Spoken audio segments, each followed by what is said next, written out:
Welcome and thank you for joining me. I'm Gerry Oginski, a New York medical malpractice and personal injury trial lawyer practicing law here in the state of New York. Today's video is about a dental implant horror story. Before I get into the details of the case, I want to explain to you what a dental implant is. It's a titanium screw that gets ratcheted in and screwed into your jaw. A dental implant allows the dentist to have a foundation upon which to build, to put on a tooth, a porcelain tooth, to put on a bridge, or anything else that's going to go on above that. Why do people get dental implants? For a number of reasons. The most important of which is that your own teeth have either fallen out or been removed, and you no longer have any natural teeth remaining in your jaw. This man's disaster began when he saw a newspaper ad in a local paper that promised that he would have beautiful, normal-looking teeth with the use of dental implants. And more importantly, the cost for these implants were a fraction of the prices he had gotten from other dentists and implant doctors.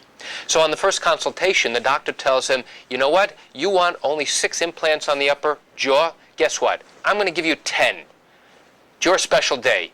And in addition, I think we should take out those 7 remaining teeth. You're doing the top anyway, so why not take out those 7 remaining teeth? We'll put in dental implants on the bottom, not just 6, but another 10, and then we'll give you beautiful porcelain teeth in fixed bridges on the top and on the bottom. All for the low, low price of $22,500. This was a dream come true for this gentleman. Why? Because now he was being promised that he would get perfect-looking teeth, beautiful porcelain fixed upper teeth and lower teeth for a fraction of the cost than compared to what the other dentists and implant doctors had wanted to charge for only the upper teeth. You know the saying that if it's too good to be true, it probably is? Well, unfortunately for my client here, it was. Most dental experts agree that before placing that many implants into a patient's mouth, remember, he wasn't getting 6 implants, he wasn't getting 10, he was getting 20 dental implants. In order to put in that many implants, it's an excellent idea to get a CAT scan of the patient's face and head. Why? Because a CAT scan will allow the doctor to be able to visualize in 3 dimensions the contours of the lower jaw and the upper jaw to see whether or not there's enough bone, both in the width and the height, to put in the dental implants and where to place them. In addition, a CAT scan will help the doctor tremendously to determine where the nerves are within the jaw, and it will allow them to make sure when they put the implants in to stay away from those areas where the nerves are located. Unfortunately for this patient, the doctor chose not to perform a CAT scan prior to starting the dental work.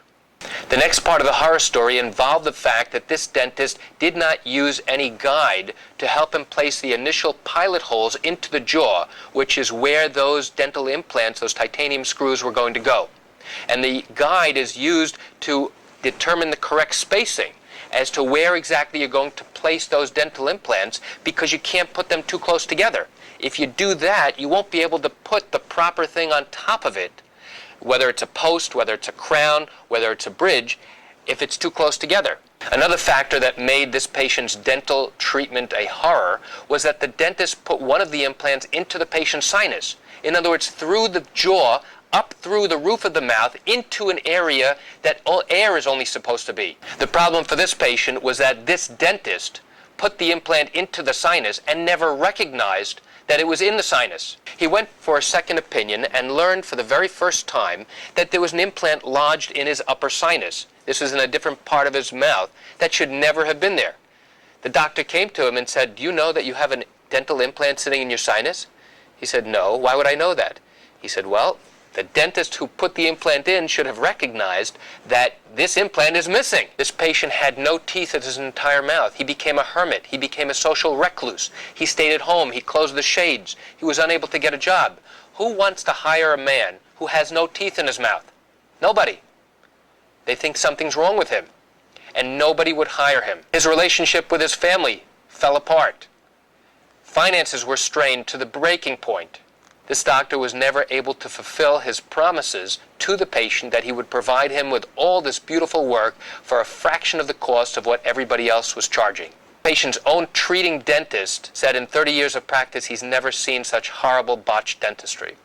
Well, I'm happy to report that on the day that we were scheduled to begin picking a jury, the defense offered sufficient compensation so that my client could go and now have corrective dentistry, which is going to cost a tremendous amount of money, which will involve removing all of the existing dental implants, possibly injuring the bone and nerves, waiting for the healing and recuperation period, and then starting all over again.